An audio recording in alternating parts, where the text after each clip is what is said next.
क्या आप जानते हैं बिल्ली का रास्ता काटना अशुभ क्यों माना जाता है? आखिर रात में कुत्ते क्यों भौंकते हैं? और क्या आप जानते हैं किन्नर ताली क्यों बजाते हैं? इन सारे सवालों के जवाब मिलेंगे आपको वीडियो में, तो वीडियो को स्टार्ट करते हैं। फैक्ट नंबर 1, बिजली के झटके से इंसान की मौत क्यों हो जाती है? दरअसल दोस्तों, इंसान के शरीर में लगभग 70% पानी होता है और जब इंसान के शरीर को बिजली का झटका या करंट लगता है तो फिर बिजली इंसान के शरीर में उपस्थित पानी को पूरी तरह जला देती है और पानी के जलने के कारण इंसान का खून गाढ़ा हो जाता है और खून का प्रवाह धीमा हो जाता है, तो इंसान के सारे अंग काम करना बंद कर देते हैं और इंसान की मृत्यु हो जाती है। तो दोस्तों, अब तो आप समझ ही गए होंगे कि बिजली के झटके से इंसान की मौत क्यों हो जाती है। फैक्ट नंबर 2, बिल्ली का रास्ता काटना अशुभ क्यों होता है? दरअसल दोस्तों, पहले के समय जब किसी भी गाड़ी का आविष्कार नहीं हुआ था तो हम सबको पता है कि सब लोग बैलगाड़ी या घोड़ा गाड़ी का इस्तेमाल करते थे और जब वह लोग रात में बैलगाड़ी और घोड़ा गाड़ी से कहीं जाते थे तो जब भी बिल्ली रास्ता काटती थी तो घोड़ा या बैल डर जाता था और वहीं रुक जाता था, क्योंकि हम सबको पता है कि बिल्ली की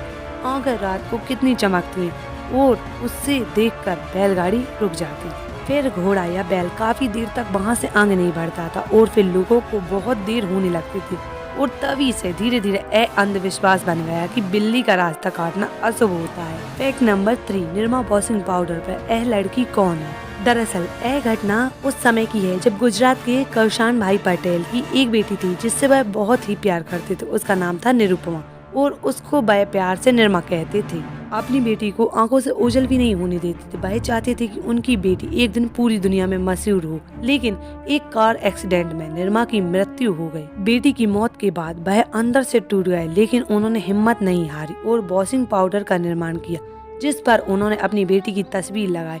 वह शुरुआत में अपनी साइकिल पर जाकर वॉशिंग पाउडर बेचते थे। फैक्ट नंबर 4, बाइक हैंडल पर ये पार्ट क्यों होता है? दोस्तों, आपने कई बाइकों के हैंडल पर पार्ट तो देखा होगा और कई लोग इसे केवल डिजाइन ही समझते हैं, लेकिन इसके कई सारे उपयोग हैं। जैसे इसे बार एंड वेट कहते हैं और यह इंजन के द्वारा निकाली जाने वाले वाइब्रेशन को सोख लेता है जिससे कि हमें हैंडल पर वाइब्रेशन महसूस नहीं होती और बाइक स्मूथ चलती है। यह बाइक के हैंडल को बैलेंस करने में भी मदद करता है और अगर कभी बाइक गिरती है यह पार्ट जमीन पर लगता है और हैंडल का झटका कम से कम महसूस होता है जिससे कि ज्यादा चोट लगने की संभावना कम हो जाती है।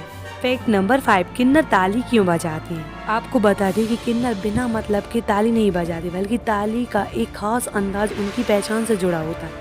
ज्यादातर किन्नर स्त्रियों के कपड़े में दिखाई देती, लेकिन कई बार वे पुरुष की पोशाक में भी होती। ऐसे में ताली बजने से एक किन्नर दूसरी किन्नर की पहचान कर लेती है और अपनी बिरादरी के लोगों में घुलने मिलने के लिए उन्हें ताली बजाकर अपने असल होने का सबूत देता है। और आपको बता दें कि ताली बजाने से ज्यादातर किन्नर कभी बीमार नहीं होते, क्योंकि ताली बजाने से किन्नर की बॉडी में कोलेस्ट्रॉल का स्तर कम होता है और रक्त संचार भी बेहतर होता है। हृदय रोग, मधुमेह, अस्थमा, गांठिया आदि से भी राहत मिलती है। और आपने देखा होगा कि अस्पताल में बहुत कम से कम किन्नर लोग इलाज करने के लिए आते हैं। फैक्ट नंबर 6, चूहे चीजों को कुतरते क्यों हैं? चूहों की समस्या एक आम समस्या और इससे लगभग प्रत्येक व्यक्ति परेशान है। यह अगर घर में घुस जाएं तो कपड़े, किताब और अनाज कुतर कुतर कर खा लेते हैं। आज हम आपको बताएंगे कि किसी भी चीज को चूहे क्यों कुतरते हैं। दरअसल चूहे के दांत बेहद ही तेज होते हैं और यह बहुत ही तेजी से बढ़ते हैं। अगर वह अपने दांत को किसी भी चीज के अंदर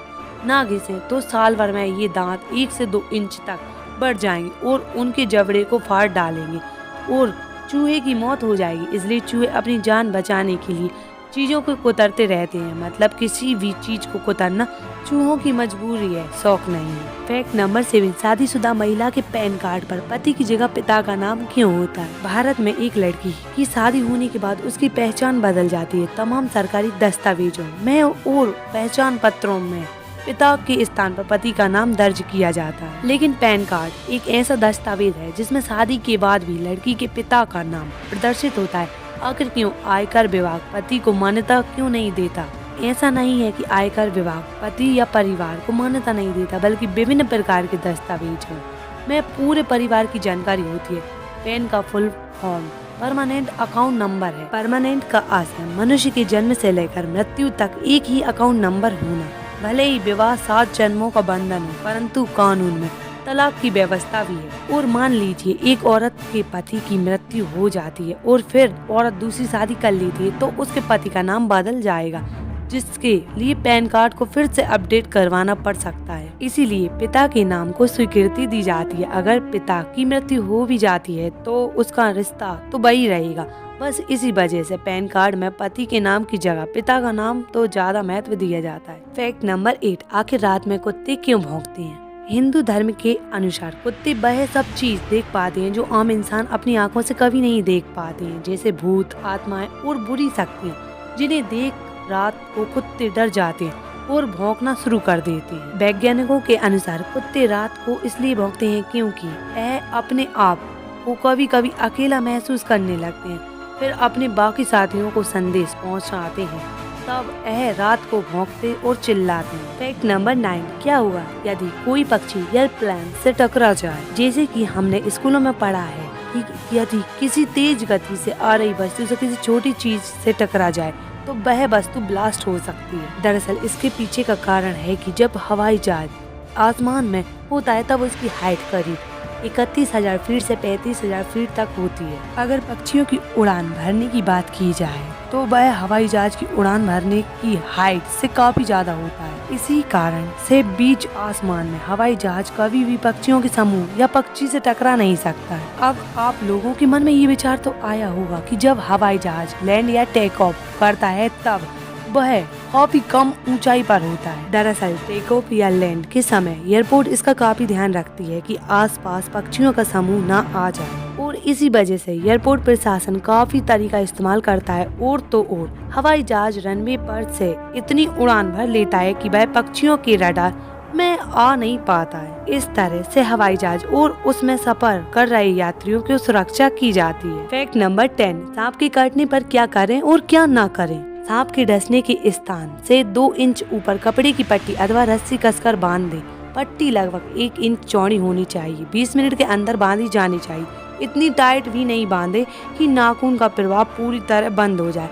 जितने ज्यादा क्षेत्र में पट्टियां बांधोगे उतना ज्यादा फायदा होगा। जख्म से छेड़छाड़ ना करें। पट्टी बांधने के बाद डॉक्टर के पास जाएं। मरीज को चलने ना दें क्योंकि मांसपेशियों की रगड़ से जहर तेजी से फैलता है। पीड़ित व्यक्ति के शरीर पर से सारी चीजें जैसे घड़ी, कड़ा, कंगन, अंगूठी, पायल, चेन, जूते, चप्पल आदि सभी चीजें उतार दें। यदि हाथ में सांप ने काटा है तो उसे नीचे की ओर लटका कर रखें ताकि जहर दिल तक पहुंचने में वक्त लग सके।